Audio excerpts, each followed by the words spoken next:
Meron tayong, naku, totoo ba ito, Nelson? Ano yan?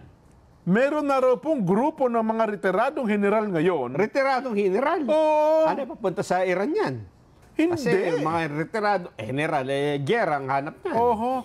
Meron silang, naku, para lumabas po ang mga taong ito, parang hindi na sila makapagpigil, Nelson. Anong gusto Parang nila may kumukulo sa kanilang kalooban, mabuti na lamang ipinadaan nila sa isang mapayapang kaparaanan. Palagay ko, yan yung mga retired general sa Iran na gusto nang sumuko yung magpapalit ng gobyerno. Mananawagan sila sa Iran, oy, binobombad na tayo ng Israel. Namatay na yung mga opisyal natin. Bakit kasi nag-nuclear weapon tayo? Baka yan yun. Hindi. Retiradong general sa ating bansa ito, Nelson. Sa ating bansa. Wala naman tayong nuclear weapon. Wala nga tayong nuclear weapon, pero meron tayong mga... Meron tayong weapon. Mga, tawag ito, mga retiradong general. At saka meron tayong, tawag ni kay Saddam Hussein, yung meron tayong weapon of mass destruction. O yun na nga, weapons of mass destruction. Pero sa malalim at wala naman pala daw talaga yun. Anyway, ito pong mga binabanggit natin, Nelson. Sino ba yung gusto nilang, ano ba gusto nila mangyari? Sama-samang sigaw daw po ng Kongreso ng Bayan na binubuo ng retiradong general at kinatawan ng iba't ibang sektor. Alam mo ba kung ano ang kanilang resign? Ang kanilang sigaw? Ang kanilang resign? Ano resign nila? Totoo ba ito? Anong resign nila? Sigaw nila? Resign Romualdez. Resign Romualdez now. Sinong totoo ba ito? Imelda ba? Pinag-resign nila? Wala naman posisyon si Imelda mukhang Romualdez. Si Speaker ata ang pinagre-resign nila. Nako. Ganun ba? Mamaya, alamin natin. Sino-sino lang yan. Hindi, mamaya, alamin natin. Alangan yung oras natin. Magbe-break muna tayo, Nelson. May breaking news dapat. Diba? Na hindi natin nabanggit kahapon. Ayun. Kasi parang late na rin lumabas. Kasi kahapon to eh. Kahapon ba ito? Kahapon pa yan. Oo, yung bandang hapon. Na si Prinsipe Abante, di ba? Prinsipe Abante? Di ba? Ito yun eh. Ay magiging congressman na kahit siya'y natalo sa eleksyon. Di ba? Kasi kahapon ay bigla nagpalabas ng desisyon. Yes. Ang second division ng COMELEC. Na sinasabing disqualify. Ito pong naiproklamang nanalong congressman na si Joel Chua Uy. Ayan, kaya nagkaroon ako ng nagduda ako ng konti. Pero tandaan niyo po yung naproklama na po ito 6th district. 6th district, tama, Nelson? Yes. 6th district. Ito po yung nakalaban ni Congressman Benny Abante. Ayan. Ang naiproklama po at nanalo, ilan lang lamang, mga 2,000 lang ang lamang, mga 2,000 votes lang po, ay ito pong si Congressman Joel Chua Uy. Ayan na, Congressman Joel Chua Uy ay dinidisqualify at sinasabing ipinasa ang pagkapanalo kay dating incumbent Congressman Benny Abante. Yes. Tama ba yung binabanggit ko? Ayun, Kaya marami ang napataas ang kilay ngayon. Nagtaka ang marami. May nabalitaan ka bang nagpetisyon pala dito kay... para wala tayong nabalitaan, pero naglabas po ng desisyon ng second division, Second division pa lamang po ito ng COMELEC na dinidisqualify nga po yung Joel Chua bilang kongresista ng Maynila at Joel Chua Uy, at ang ipapalit sa kanya, mananatiling congressman, ay si Congressman Benny Abante. Kaya yun. Alam mo ba kung bakit siya na-disqualify? Bakit daw? Kasi siya ay ipinanganak noong March 15, 1962. Si Chua Uy? Si Chua Uy. Okay. Sa isang Chinese father. Okay. Ang Chinese, ang kanyang tatay.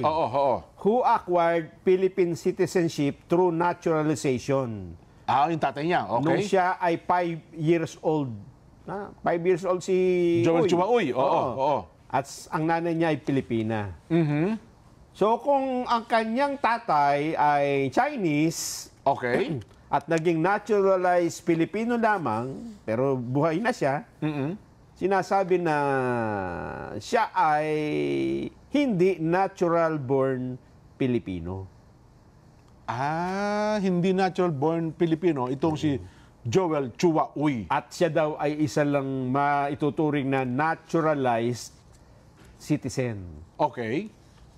So kung siya'y naturalized citizen, Hindi siya natural-born, oo.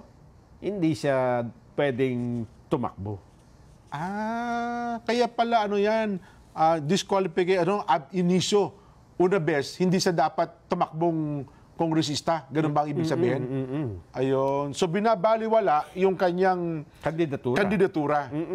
So parang anong nangyari, parang walang kalaban si Congressman Benny Abante. Oo, bagamat may ibang tumakbo doon. May iba tumakbo, may iba pang tao. Natanggal si Oo. Uy. At dahil siya yung number 1, ang sumunod na nasa listahan Second highest, si Abante. si Abante. Oo, kaya siya ay umabante. Oho. Kaya ang breaking news pala kahapon at nabigla po ang marami, mananatili daw pong kongresista itong si Congressman Benny Abante ng 6th District ng Maynila. Ayan. Pero, Oh, hindi pa siya makakaupo bilang congressman. si Kong Benny Abante? Hindi pa. Bakit?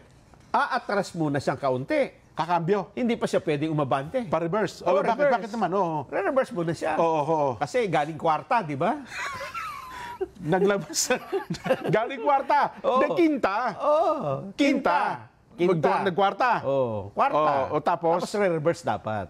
Reverse. So, nilagpasan din siya nag-tercera. Segunda Hindi na. na nagtersera kasi kailangan umabot siya ng June 30. Eh. Okay. Kasi sabi ho ni Comelec Chairman George Garcia, Okay. kahit annulled na yung kanyang proklamasyon, si Uyan tinutukoy, ha? Oo. Kung hindi pa final ang executory yung desisyon, No. hindi pa kasi final eh. Sapagkat ano pa lamang Second division lang Second yun eh. division, yes. Maaaring may effect pa yung proklamasyon hanggang walang finality yung desisyon na Ayun. binabaliwala yung naturang proklamasyon. Yun ang sinasabi ko. Ibig sabihin, hanggang umabot pa yan ng June 30, si Congressman Uy pa rin ang tawag. May gumagana pa rin yung kanyang pagkakaproklama bilang nanalong kongresista. Oo, siya pa rin ang uupo. Ayun. So kung hanggat walang finality, hindi pa rin makakaupo. Hindi pa makakaabante, si Abante. Ayun. So anong gagawin ngayon ni Congressman Joey Uy? Pwede siyang mag-file ng motion for reconsideration Okay. o agad niyang iakyat sa Supreme Court. Pwedeng i-appeal sa anbang? Oo. Sa anbang ng Comelec or diretso na sa Supreme Court? Diretso na sa Supreme Court. Ayun. Kung ako sa kanya, diretso na ng Supreme Court. Ganon. Para matagal-tagal. pero siyang upo sa June 30 Siya pa ng rin. tanghali. Oo. Yung Joey Uy. Oo. Kasi nakalagay sa balita, parang lahat eh. Ha? Kung babasahin mo yung mga balita sa online, sa dyaryo, parang iisipin mo na baliwala ang pagtakbo ni Joey Uy at ang uupong kongresista mananatili ay si Congressman Benny Abante. So hindi pala ganon. Hindi pa siya makakaupo. Hindi pa. Kasi yung upuan ay nakay Uy pa rin. Naibigay na. Naibigay na eh. Kung June 30 ng tanghali ang ating pag-uusapan, kasi ngayon, incumbent congressman pa rin yung Benny Abante, di ba? Yes. Hanggang June 30 ng tanghali. Ayun. So, June maliwanag. 30, magpapalitan na, di ba? Yes. 20th Congress. Oo. Hindi aabot si Abante sa Ayun. 30 kasi hindi naman gano'ng kabilis maglabas uli ng isang final decision Lalo na kung sa Korte Suprema po ipapile pa yan. Kaya ang ating magiging Vox Populi, may kinalaman sa bagay na yan. Ayan ba? Babuti na lamang niliwanag mo, Nelson. Sa palagay nyo ba ay namanipula ang diskwalifikasyon ni Joey Chua Uy? Maliwanag po yan ni Joey Chua Uy bilang kongresista ng Maynila para palitan ni Benny Abante? Ayan. Kung sagot niyo po, opo, namanipula po. Letter A. Bakit naman namanipula? Oho. Sasabihin Manipulated, nila, anya. bakit kasi Ang tagal-tagal na pala niyan, di ba? Oo nga, tapos ang bilisan niya, bigla na desisyon. May decision kagad.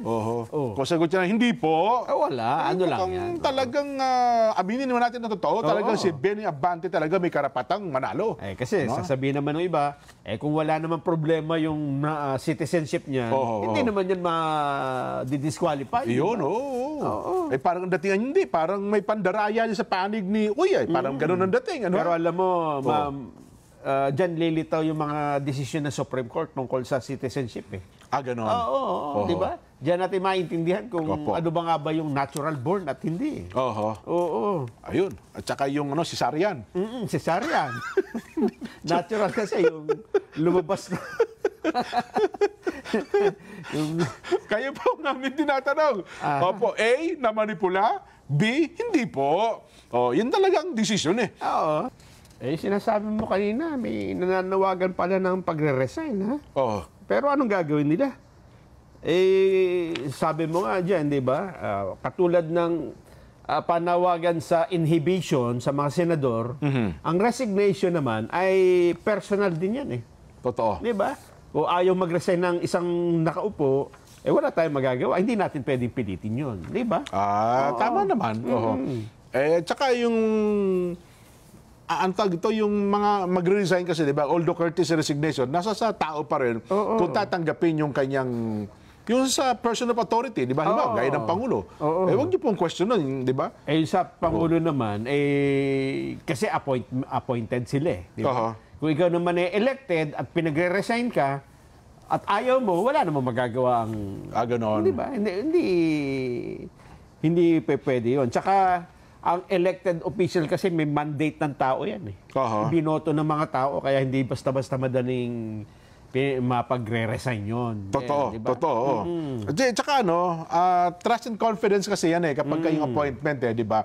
Maliban na lamang, pangalawa dyan, Nelson, kapag ikaw ay mayroon kang eligibility, di ba? Hindi ka rin basta-basta mapapaalis. May tenure. Yes. Pagkagaya nga ng elected, may tenure sila may termino sila Hindi basta-basta sabihan mo, sinabihan ng Pangulo, Mayor, mag-resign ka na. Hindi pwede pilitin yun. O kahit sino pa mang tao ang magsabi sa isang halal na opisyal, hindi mo pwedeng pilitin. Nasa inyo yan kung nanonawagan ka mag-resign, pero hindi mo pa pwedeng pilitin. Kasi nga yan personal na bagay. Yan. Nasa pagpapasya yan ng taong pinagre-resign mo, kung magre-resign siya o hindi. Yes. Ganun din kahit sa trabaho, Jen. O ikaw ay isang regular na empleyado, wala ka namang nilalabag na patakaran sa trabaho mo, hindi ka rin pwedeng piliting magre-resign. Totoo yan. Paano ang maliwas? Alam mo, Nason, ito, ayaw ko lang kung nabalitaan mo na ito. Kasi ang matindi ang balita ngayon sa Malacanang, meron daw kasi dyan ngayon yung tinatawag nilang Dragon Lady. Bumubuga ng apoy yan? Yes. Pero ito daw, Dragon Lady na ito, bububuga ng apoy, wala nang ginawa kundi magsumbong sa Pangulo at sa unang ginang. So ibig sabihin, hindi ito ang First Lady? Hindi ito ang First Lady. Hindi po. Ang ginagawa nito, magsumbong sa First Lady. Taga-sumbong? Yes. At, ano sinusumbong? Kung ano-ano ang... Kasi naalala ko dati, nung meron naparatang... Naalala, bago reporter tayo niyan Noong FBR time. Meron din isang naparatangan yan dati na yung Dragon Lady. Okay. Di ba? Ang pangalan niyan dati, kung matatandaan niyo po, yung Lenny De Jesus. Di ba? Yes, kapag sinabi, kapag kakakampi mo yung Lenny De Jesus that time, abay, okay ka, medyo safe ka sa trabaho. Pero pagka yun, naisumbong ka noon. Nako, mabilis pa sa alas 4. Baksi ka.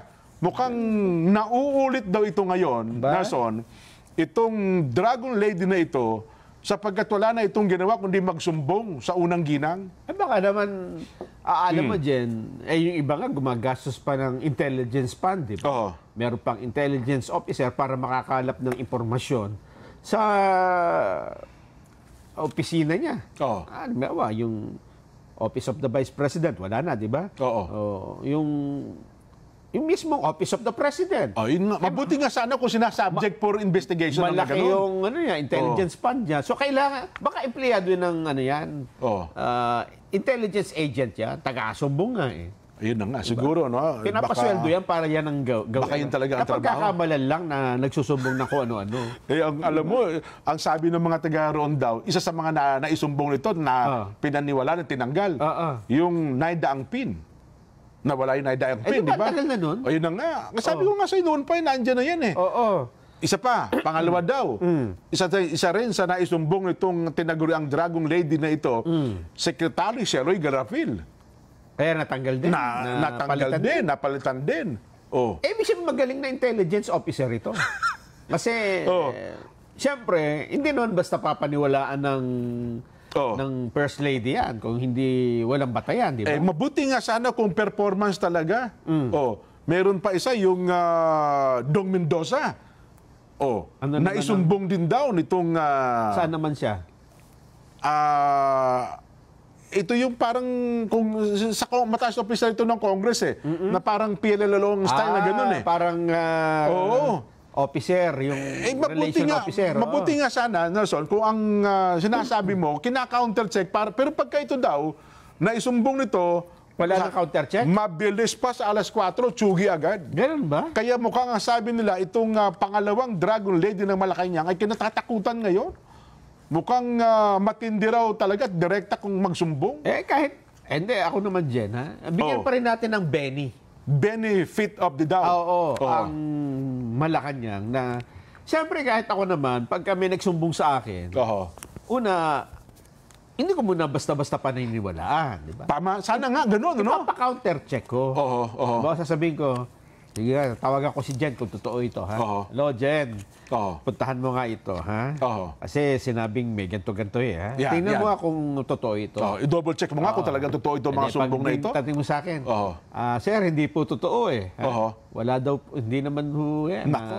Mabuti nga. Sasabihin ko, babaliwala ko lang sinasabi sa akin. Mabuti nga sana kung binabaliwala. So mukhang ipinakikinggan at binibigyan ng bigat At ngayon daw, ang latest, ang isa sa pinupuntirya, alam mo ba kung sino? Sino? Nako, yun daw, Sap Anton Lagdameo. Yun daw atang... pa si Lagdameo? Dyan na Alam mo naman, hindi, ano yan, body-body ng Pangulo yan. Pero ang chismis daw ngayon dyan, mukhang yun ang pinupuntirya at sinusumbong ng kung ano-ano sa unang pamilya. Yun daw ang binabalita ngayon. Ngayon, kapag ka ito ay... natanggal. Abangan mo. Baka pangyarihan talaga kung sino man itong Dragon Lady na ito na kinatatakutan ngayon sa loob ng Malacanang. Baka nga, matindi yung kanyang intelligence gathering. Kasi malaki pondo Alam mo, kapag ang intelligence gathering mo tama, yung A1 information, nakakatulong. Pero kung mali-mali, gusto lang threat lang sa yung makakasira. Yun, ang mangyayari dyan. Nga. Diba? Kasi ang mangyayari dyan, kada sumbong, tanggal ka na tanggal, yung bahay mo, sinabi, boss, yung yung pader mo dun sa kabila, may anay na. Bakbakin natin, binakbak, tanggal. Yung kabila rin, sira na. Tanggal. Magigiba yung bahay. Yun na nga. Hindi matibay. Ako naman, doon sa mga pinagsusumbungan, sukatin nyo para masukat natin kung talaga nga ba tama yung sumbong o hindi, di ba? Alamin ninyo, i-double check, di ba? Kumbaga sa pulis, di ba?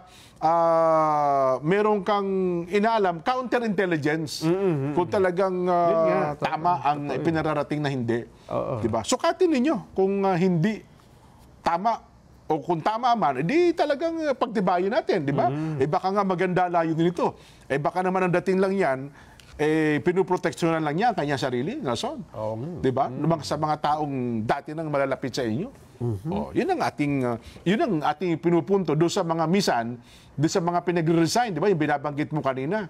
Baka mamaya, lahat ng pinag-gusto nyo, maisumbong, pag-resign yung pala kapakipakinabang pala sa inyong napapakinabangan pala sa tanggapan ng Pangulo. Nakakabuti pala. Oo. Pagka nakakabuti tapos pinalitan mo, mahirap, di ba? Kasi doon sa pumalit, hindi ka sigurado ka pa eh. Hindi ka pa sigurado. Samantalang yung isa ay nag-perform na di ba? Ganyan din na nangyayari nga sa tanggapan ng PCO, di ba? Sabi nila, ang ganda nung performance ng Ana Marie Puod, pero ang daming nagsumbong napilitan tuloy na mag-resign yung tao. Di ba? Ngayon, ano mangyayari na sa atin dyan? Kung maganda din naman yung performance base kung talagang honest to goodness. Di ba? Pero kung aasa lang tayo sa mga sumbong-sumbong, kung sino-sino, baka sa halip na makabuti, makasira pa sa ating magandang layunin sa pagpapatakbo ng gobyerno, Nelson. Di ba? Pero yung bang taga-sumbong may posisyon? O nakalutang, floating? Yung taga-sumbong? May posisyon din daw. May posisyon. Inaalam din nila. Ang masama din, pag saan mo na naisumbong. Ang problema, naisumbong mo na. Baka mas pakinggan ka. Ha? Baka mas pakinggan. Hindi ko alam ba? Yun na naman ang usap-usapan nila dyan. Tayo naman. Hindi naman mawawala yan dyan. Alam mo naman niya, kahit saan, ha? Totoo. Kahit yan sa magkakaibigan, may taga... Nangyayari talaga yan. Alam mo na yan ma-identify mo huwag ka maniwala yan. Lahat yan kaaway. Yun na nga. Di ba? Ay, nako. Anyway, inaalam pa natin mamaya, balikan natin itong binabanggit ukol doon sa mga panawagan ng pag-resign daw. Sige. Nililiwanag lang pala natin, Nelson, dito po sa ating Vox Populi, yun ang tag ito, yung desisyong ito, baka lang kasi malito kayo. Ang naiproklama ng COMELEC na nanalo sa katatapos na eleksyon, ilan yung nabanggit mo kayo na ilan yung boto? Teka. Kaya na umaga na babalikan ko. Babalikan natin. Kasi parang 2,000 plus lang ang nilamang nitong si Joey Chua Uy.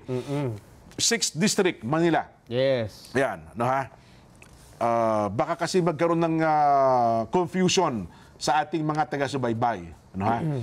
At ang pagkakaproklama, nanalo. Pero kahapon ng hapon, ay naglabas ng desisyon ng Second Division. Kahapon kasi habang ako'y papauwi, Nelson, nag-monitor ako ng iba't ibang himpilan, narinig ko 2 himpil nag-interview kay Chairman Garcia Ang naitanong lang nila, yung may kinalaman sa Duterte Youth, hindi nila naitanong itong usapin kay Congressman Joey Chua Uy. Hindi pa lumalabas. Kaya nabigla nga ako, pagdating ng umaga, ay meron palang desisyon ng gano'n ng Second Division. Gabi kasi. Gabi nung, yung wala na nakakakita. Kaya pala pagdating ng umaga, marami na bigla. Pagdating ng umaga, ini-scan ko pa Kasi parang wala pa sa networks, puro social media lumabas yung report na yon. Nauna pa, si Joey Uy po ay nakakuha ng 64,746 votes. 64,000, yes, okay. Si Benny Abante ay 63,358. So ang lamang lang ay 1,361. Mantakin mo Ang slim na slim pala, no? Masakit sa kalooban pala ang pagkatalo niya, no? Yes. Ni So, Benny Abante. Naiproklama si ng Joey COMELEC sa pagkatapos ng eleksyon ay ang nanalo yung Joey Chua Uy. Ayun. Pero kahapon ay nang iba ang timpla. Sapagkat sinasabi ng Second Division na disqualify pala sa pagtakbo itong si Congressman, si Joey Chua Uy. Nagkagulo-gulo na ako. Pero gaya nga na sinasabi mo, hindi naman napapawalang bisa yung kanyang proklamasyon. Hindi pa. Hindi pa final yung decision. So pwede pang iapila ni Joey Chua Uy yung desisyon na yon ng Second Division. Yes. So pagdating ng June 30 ng tanghali, ang upong representante ng 6th District, si Uy pa rin. Ay hindi siya pipigilin Baka kasi pipigilin, huwag ka mo po, kasi disqualify ka. Hindi, hanggang ngayon, kuha. Dala-dala niya yung upuan. Bit ba niya? Ayaw pa upaisip kong Benny? Talaga naman, oh. Ay. So, yun pala maliwanag, ha? Ang atin, kaya naging Vox Populi natin, sa palagay nyo ba ay namanipula ang diskwalifikasyon ni Joey Chua Uy bilang kongresista sa Maynila para palitan ni Benny Abante? Nako, ito po ang sabi ng ating mga reactors. Opo, money matter style ng Pinas, ng government yan. Di naman lahat. Aiko Uchida Minami, Satsuma, Japan. Opo, halata, manipulated. Hindi na nakapagtataka. Arben Oligario ng South Korea. Opo, halata naman po na minanipula ng COMELEC yan. Maricel Maguhig, South Horizon, Hong Kong. Tsaka ang daming... Oo. Ngayon lang ako na after election, ang daming nadi-disqualify. No? Oo nga, no? Yun nga ang nangyayari. Pati party list, di ba? Nako. Manipulado, Paulo Cambronero, Binyan, Laguna. Kung may solid basis naman po yung disqualification, wala pong problema doon. Jetro Japet ng Bohol. Manipulated po talaga yan. Sobrang halata. Kati Kishi ng Japan. Manipulated po ang daming irregularities this last midterm elections. Arnel Bailon, Santa Rosa, Laguna. Pero in fairness sa COMELEC, ako, sa atin, sa obserbasyon natin, naging maayos naman sa kabuuan, no? At ito mga tinatanong natin ng mga merits ng kaso, kung yan naman alam mo, wala talagang basihan. Lilitaw at lilitaw pa rin. Yan, diba? opo. Tama. Opo, manipulated po. Nelson Dadan ng Imos, Cavite. Yes po naman. Yes po, na manipula po yan. Jericho Dizal, Rome, Italy. Manipulated, malamang sa malamang. Darwin Pereras, Bloomingdale District, Great Lakes, USA. Na manipula yan kasi ang tagal na natapos, now lang sinasabi. Dapat una pa lang pag-file ng candidacy niya, Amor Laksamana ng Kuwait. May pending ano ba siya? May pending protest ba siya? Hindi ko alam. Hindi natin alam, no? Parang nabigla nga tayo. Bigla na desisyon, no? Ang kanya bang... Kasi wala sa background, no? Kung may nauna bang nag-file ng disqualification dito kay Joey Chua Uy? Kung sino? Kung sino nag-file ng disqualification na ang ginamit na batihan ay ito? O moto proprio power ng COMELEC ay ginawa nila yon? Hindi ko alam. Hindi natin alam, no? Hindi rin po namin alam. Magtatanong tayo. Ito pala ang balita, Nelson. Nilinaw po ng COMELEC na hindi pa makakaupo sa pwesto sa June 30 si Kong Benny Abante. Ayon. Ito po ay ayon mismo kay COMELEC Chairman George Garcia sa kabila po ng utos ng 2nd Division na iproklama si Abante bilang nanalong kongresista sa ika-6 na distrito ng Maynila. Ayon. Kasunod po iyan ng kanselasyon sa Certificate of Candidacy ni Luis Joey Chua Uy. Ayon. At pagpapawalang bisa sa kanyang proklamasyon. Pati pala proklamasyon na binawalang bisa Kasi siyempre, hindi disqualify siya. Disqualify ka. Paliwanag po ni COMELEC Chairman George Garcia, hindi pa po final and executory ang desisyon ng kanilang 2nd Division. Pwede naman daw pong iapila ni Uy ang desisyon at iakyat ang usapin sa COMELEC Anbang. Sa resolusyon daw po kasi ng 2nd Division ng COMELEC, pinabura nito ang petitioner. Ayon, may petition pala, Nelson. Si Congressman Benny Abante na nagsasabing hindi kwalipikado si Uy na tumakbo bilang kongresista dahil hindi siya natural-born Filipino citizen. Ayon, si Uy po ay isa umanong naturalized citizen bunga ng pagkakaroon ng dayuhan na magulang na kalaunan ay naging naturalized Filipino. Samantala, tuluyan na pong diniskwalipikan ng COMELEC Anbang si iba na yun. Kevin Anarna naman po yun. Pero, so yun pala. So, hindi rin makakaupo. Nelson. Si Joey Uy sa June 30. Hindi pa final Ganon? Hindi, kala ko pinawalang visa din yung kanyang, kasama yun sa hindi pa final. Oo, di ba? Ganun ba yun? Oo, di wala uupo. Para sila nakatayo. Hindi, sabi. Hindi, wala pang... wala pa.